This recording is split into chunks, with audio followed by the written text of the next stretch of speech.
साथियों, जय हिंद जय भारत। आज हम जानेंगे धारा 61 क्लोज 2 बीएनएस के बारे में, यानी कि आपराधिक षड्यंत्र। इसमें क्या है और कितनी सजा मिलती है, और ये धारा किन पे लागू होती है और क्यों लागू होती है, आज हम वीडियो में पूरा डिटेल बाय डिटेल आपको बताएंगे। अगर आप चैनल पर नए हो तो चैनल को सब्सक्राइब कर लीजिए और वीडियो को लाइक कर दीजिए। अब शुरू करते हैं कि धारा 61 क्लोज 2 बीएनएस यानी कि आपराधिक षड्यंत्र क्या है, इसमें क्या सजा है और क्यों सजा दी जाती है। यानी कि जो आईपीसी 120 बी पहले होती थी, उसको धारा 61 क्लोज 2 के रूप में संहिताबद्ध किया गया है, जिसको बदलकर 161 क्लोज 2 के रूप में किया गया है, जो पहले 120 बी हुआ करती थी। पहली बात तो ये हो गई।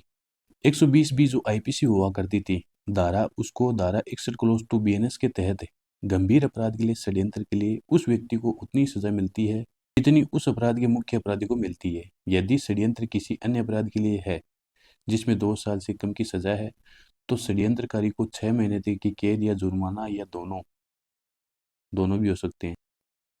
मुख्य प्रावधान: गंभीर अपराध के लिए षड्यंत्र: यदि कोई व्यक्ति मौत की सजा, आजीवन कारावास या 2 साल या उससे ज्यादा की कठोर कैद वाले अपराध की साजिश में शामिल होता है, तो उसे उसी सजा का भागीदार माना जाएगा जो उस अपराध के मुख्य अपराधी को मिलती है।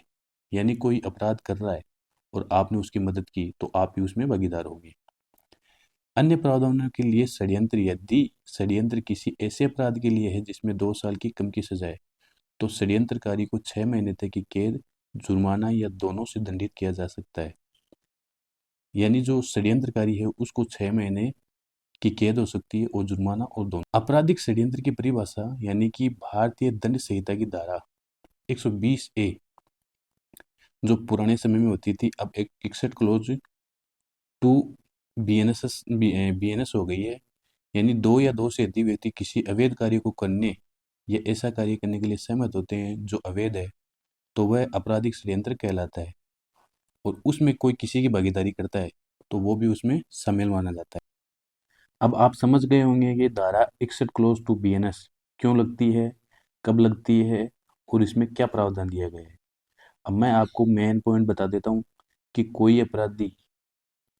भी अपराधी हो किसी भी प्रकार का, और उस अपराधी की कोई आदमी हेल्प करता है, चाहे वो किसी भी प्रकार से हो, उसको छुपाने के लिए हो, उससे बात करने के लिए हो, या किसी को कुछ नहीं बताने के लिए हो, तो उसको 61 क्लोज 2 बीएनएस के अंतर्गत उसमें शामिल किया जाता है और उसके प्रावधान है, उस प्रावधान के अनुसार उसे सजा दी जाती है।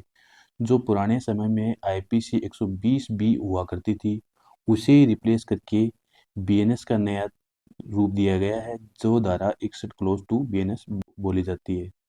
वीडियो बनाने का मेरा पर्पज ये था कि आपको धारा 61 क्लोज 2 के बारे में पता चले, और आपको वीडियो अगर पसंद आए तो लाइक करना, कमेंट करना और चैनल को सब्सक्राइब करना। आज के लिए इतना ही। जय हिंद जय भारत।